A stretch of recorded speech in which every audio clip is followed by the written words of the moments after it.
Clearly, Alex Exciting. Pietrangelo is a huge fan of the schools and the local amenities in Vegas, as after his visit there, he signed a 7-year deal at $8.8 million, leading to, and we may as well obviously put this in there now, leading to the Vancouver Canucks acquiring Nate Schmidt for a third-round pick.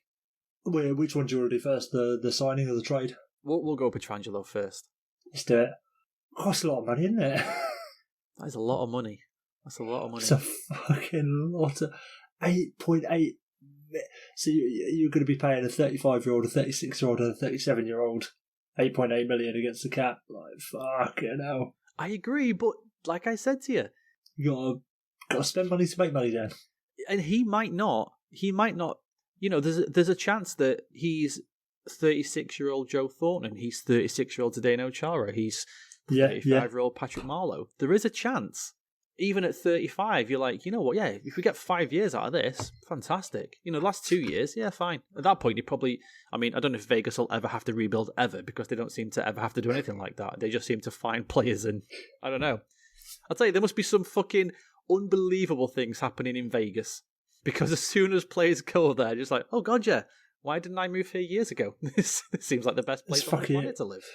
It's mental, isn't it? They just get whoever anybody they're linked with, they get.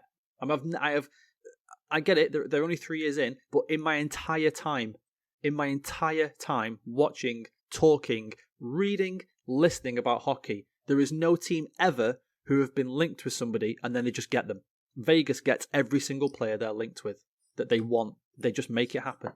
It's mad. And like the quality of players that they've been bringing in is like they are bringing in and trading for players that teams haven't even thought about bringing in or trading for in this entire time, let alone all of them.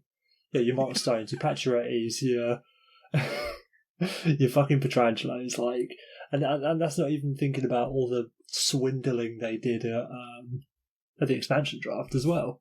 Yeah, like I think this deal for Pietrangelo reeks of the Golden Knights, like, but buying their own bullshit now. Do you know what I mean? Just like, fuck it, this is what we do. Rules don't apply to us. Give a fucking shit. Just get him. Just fucking get him in. We'll work it out later. And as much as, yeah, if I was building a team, I'd be far too scared to do that sort of shit. Fucking fair play to him. I love the bravado of just like, fuck it, we'll work it out later. But because they're falling into the same old GM traps of like, I only care about year 1, fuck year 5, 6, and 7 or whatever. But they're doing that for honest to God good players. It's not like they've done that for fucking Tyler Toffoli or whatever or whoever it might be. Yeah, they're not. They really have. They're not over. They're not. I mean, okay, I get it's a lot of money for Pietrangelo, but in a market like this, he is worth that money. He is. Yeah, absolutely. Like Stone is worth his money. He is. They're not, like you say, they're not giving Tyler Toffoli 7 years at $9 million because they just want to get a free agent signing on in the books. No, they're targeting players and they're getting really, really, really good players for it.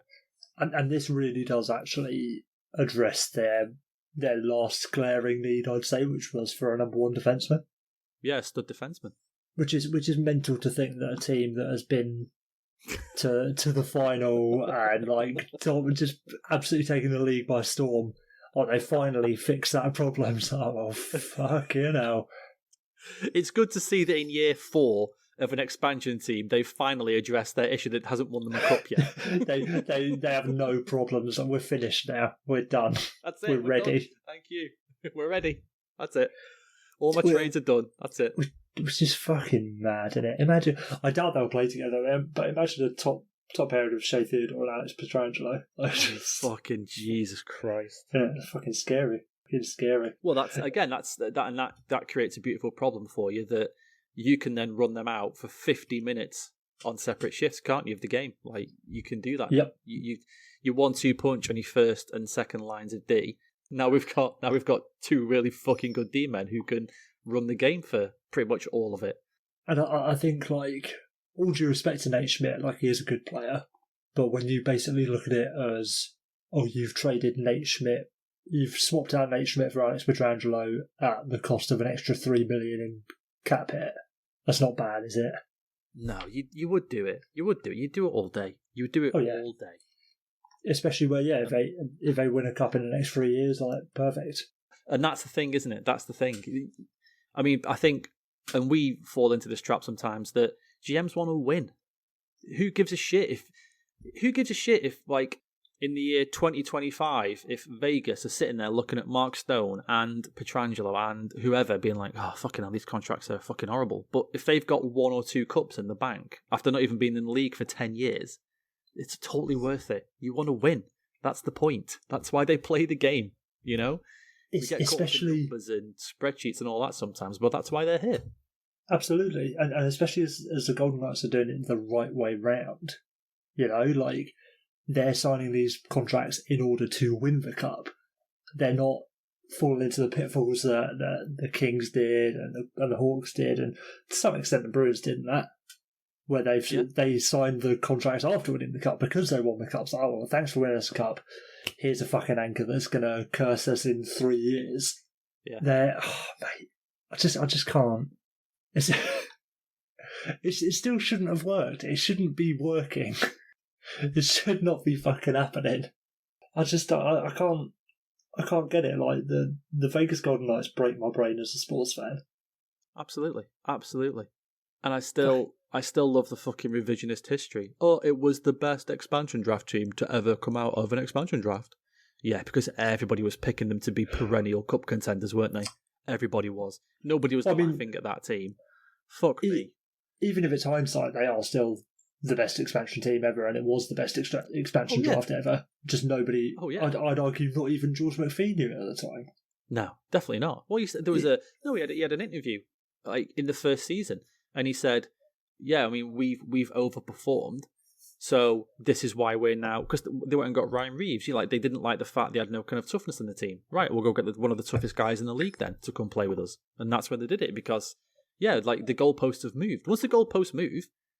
You've then got to address that situation. Like, holy shit, we might win a cup. Well, we're going to have to try and do our best to win a cup then. And they've done it so well. So scarily well. If I'm a GM, not to just turn this back into a podcast from fucking summer 2019 or whatever, but like, if I'm a GM in the league, I've got to be looking over at Vegas and thinking, they're making an absolute mug out of me.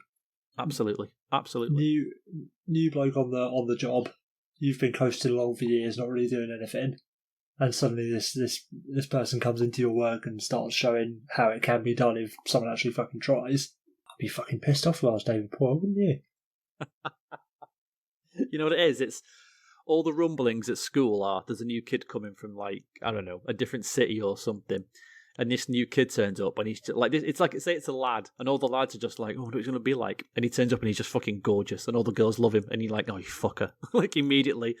Like, well, that's it. I'm not getting a girlfriend for the next couple of years, because fucking the new kid's going to take all the women.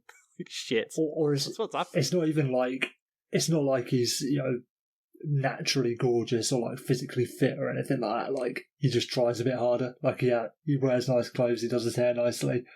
Puts deodorant on, if we're talking about high school age kids. Yeah, whereas all the other GM kids are just fucking bumbling along, like, oh, hey, do you want to go to the cinema? Meanwhile, this kid's just kind of, he speaks a bit of French, he travels a bit, he's been around, he's seen some things. Yeah, all the girls like, oh, he's so well-travelled, he's so worldly, he's really cool, And you just think, oh, shit.